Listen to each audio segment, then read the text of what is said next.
Good evening. My name is Danelle Norby. I'm a resident of East Portland, and I represented anti-displacement PDX on the RAP Stakeholder Advisory Committee. I urge the city to expand the additional housing options to single dwelling zones citywide. Seeking to avoid a repeat of the past, city staff and leadership are wary of plans that could displace communities of color and low-income residents. This is commendable, but the decision to prevent additional housing in vulnerable neighborhoods is flawed. The city might believe that it's doing no harm by choosing to not implement changes that could exacerbate development pressures in at-risk areas. But maintaining the status quo does not mean that no harm is being done.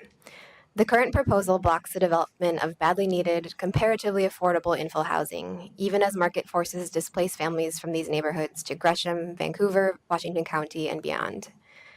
The proposal does state that at-risk areas may be included in the overlay once programs to mitigate displacement are available.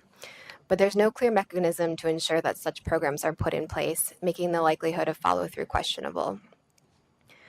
Additional areas of the city, including much of East Portland, are excluded because they have relatively poorer access to transit and services. But the overlay boundary perpetuates existing patterns of inequity, promoting the continued investment in opportunity neighborhoods while denying outer areas the density needed to support additional amenities.